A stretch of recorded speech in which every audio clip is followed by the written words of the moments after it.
yakni bernama Tantri Yulaila Tanjung, berusia 20 tahun.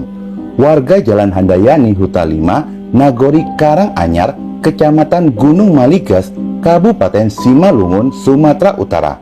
Tantri merupakan anak sematawayang dari pasangan Eli dan Suyadi Tanjung. Tantri berkuliah di Universitas Simalungun, Sumatera Utara, Fakultas Ekonomi, dan sudah memasuki semester 6 program studi manajemen Stambuk. Di dalam lingkungan sekitaran, menurut Syafi'i yang merupakan kepala desa setempat, mengenal Tantri sebagai sosok yang baik, ceria, dan sangat lugu. Syafi'i sangat mengenal Tantri lantaran dia sering berkunjung ke rumah kakeknya yang rumahnya persis bersebelahan dengan rumah Syafi'i. Bukan hanya itu saja, teman sekelas baik dosen perkuliahannya juga mengenal Tantri sebagai seorang mahasiswi yang rajin serta aktif dalam mengikuti pembelajaran di kampusnya. Pada hari Senin, tanggal 10 Juli 2023, pagi itu, Tantri memulai aktivitasnya dengan mengantarkan sang ibu menuju kantor untuk bekerja menggunakan sepeda motor. Setibanya di kantor, Tantri segera berpamitan kepada ibunya, lalu mengendarai motornya untuk kembali ke rumah. Setelah lelah seharian bekerja, Eli pun pulang tanpa dijemput oleh Tantri. Sesampainya di rumah, Eli tidak mendapati anaknya berada di rumah. Dia berpikir mungkin masih ada kegiatan kampus yang belum diselesaikan oleh Tantri. Eli sang ibu menelpon ponsel Tantri, namun telepon itu tidak aktif. Lalu Eli mencoba menelpon beberapa teman terdekatnya untuk mencari tahu di mana keberadaan Tantri pada sore itu. Tetapi ketika mendapatkan jawaban dari teman kampus Tantri, Eli pun sangat terkejut dikarenakan Tantri melakukan kerja kelompok hanya sampai menjelang siang saja. Tantri berpamitan tanpa diketahui kemana dia pergi. Eli yang mendengar itu langsung panik dan memberikan kabar kepada suaminya dan juga sanak keluarga lainnya. Keluarga mulai mencari-cari keberadaan dari Tantri. Bukan hanya keluarga, tetapi teman kuliahnya pun turut membantu mencari keberadaan Tantri lewat postingan sosial media. Namun, usaha pencarian itu tidak berbuah hasil. Di tengah-tengah kebingungan pihak keluarga, tiba-tiba Eli mendapati akun Facebook milik Tantri aktif dan memberikan pesan dengan meminta uang tebusan sebesar 5 juta rupiah. Selain itu, isi chatnya juga mengabarkan bahwa Tantri dalam kondisi baik-baik saja.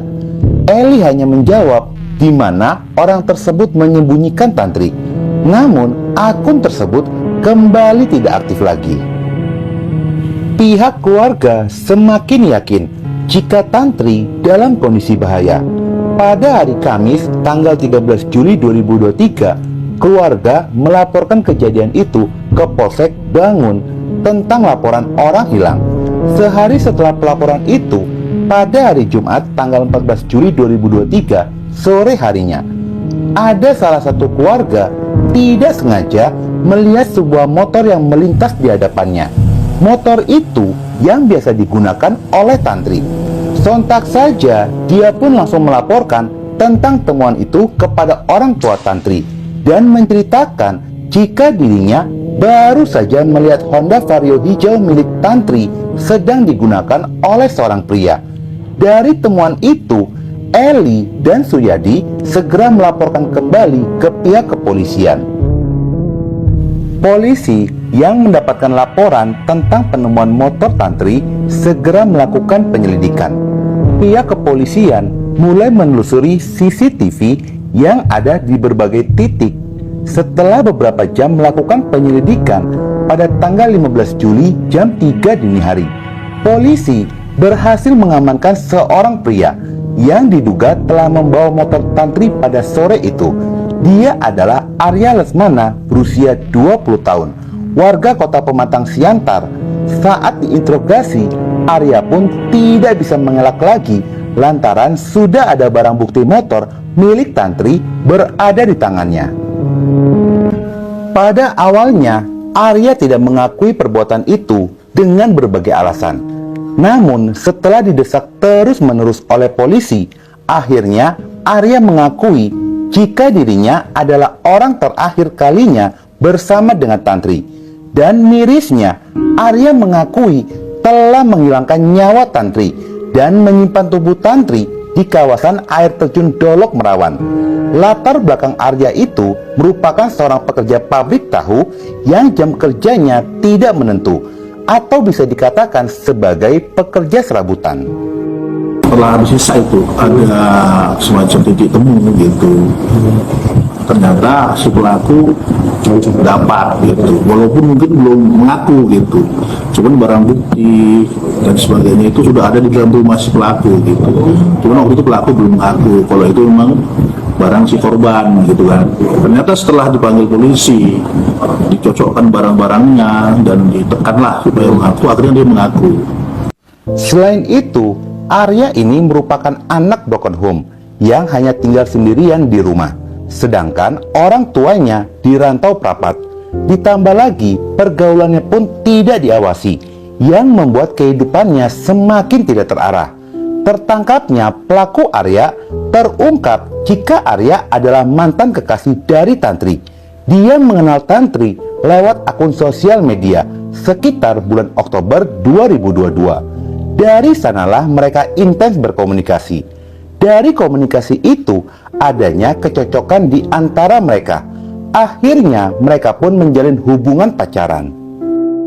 Namun hubungan itu tidak berlangsung lama, hanya sekitar 1 bulan, yaitu pada bulan November 2022 mereka putus dengan alasan ada orang ketiga.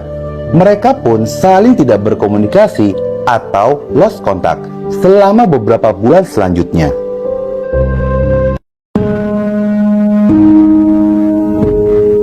Seiring dengan berjalannya waktu, tepatnya 1 Juli 2023, Tantri yang pada saat itu sedang asik melihat story Instagram di ponselnya. Tiba-tiba dirinya menemukan ada postingan story dari Arya yang muncul di layar HP-nya. Tantri pun merespon postingan tersebut, lalu Arya membalas sapaan dari Tantri. Mulai dari sanalah komunikasi mereka terjalin kembali dan semakin intens menggunakan aplikasi WhatsApp. Sampai pada akhirnya tanggal 9 Juli 2023, Arya pun mengirimkan pesan kepada Tantri jika dirinya ingin bertemu dengan Tantri. Tantri yang tidak menaruh rasa curiga sedikit pun, dia pun menyetujui permintaan dari mantan kekasihnya itu untuk bertemu pada keesokan harinya. Pada keesokan harinya, tanggal 10 Juli 2023, sekitar jam 11 siang, Tantri berangkat menjemput Arya dengan menggunakan motor Vario miliknya. Setelah menjemput Arya, Tantri diajak berjalan-jalan menuju air terjun Dolok Merawan. Sesampainya di tempat wisata tersebut sekitar pada jam 13.00 siang hari, mereka pun memarkirkan motor di pintu masuk air terjun itu. Kemudian Arya dan Tantri masuk dengan berjalan kaki menuju kawasan air terjun. Ternyata lokasi itulah sudah ditentukan oleh Arya untuk mengeksekusi mantan kekasihnya itu. Arya mengajak Tantri untuk menuruni jalan setapak yang terjal menuju air terjun. Tantri sempat menolak, tetapi Arya berhasil meyakinkan Tantri untuk tetap melewati jalan tersebut. Arya memberikan jalan kepada Tantri untuk terlebih dahulu berjalan di depannya. Dan pada saat itulah, diam-diam Arya mengambil batu besar dan langsung melayangkan batu tersebut tepat di belakang kepala Tantri. Seketika Tantri pun langsung jatuh terlentang di hadapan Arya. Arya dengan membabi buta terus-menerus batu dihantamkan ke wajah Tantri berkali-kali. Kerasnya hantaman itu akhirnya Tantri kehilangan nyawa di tangan Arya mantan kekasihnya. Setelah Tantri tidak bernyawa, tubuh Tantri diseret menuju semak-semak di antara akar-akar pepohonan besar. Di sanalah Arya mengambil ponsel milik Tantri serta cincin emas yang ada di tangan Tantri. Setelah itu, tubuh Tantri ditutupi dengan ranting-ranting dan juga daun-daun kering. Arya pun meninggalkan tubuh Tantri begitu saja di lokasi tersebut dengan membawa motor milik Tantri. Pihak kepolisian bersama dengan Arya menuju air terjun Dolok Merawan, tempat di mana tubuh Tantri ditinggalkan. Sesampainya di lokasi jam 07.30, polisi menemukan tubuh Tantri sudah terbujur kaku. Sudah 5 hari lamanya tubuh Tantri ditutupi oleh dedaunan kering dan masih menggunakan pakaian yang terakhir dia gunakan. Tubuh Tantri segera dievakuasi lalu dibawa ke Rumah Sakit Bayangkara Tebing Tinggi setelah menjalani serangkaian pemeriksaan pada hari yang sama.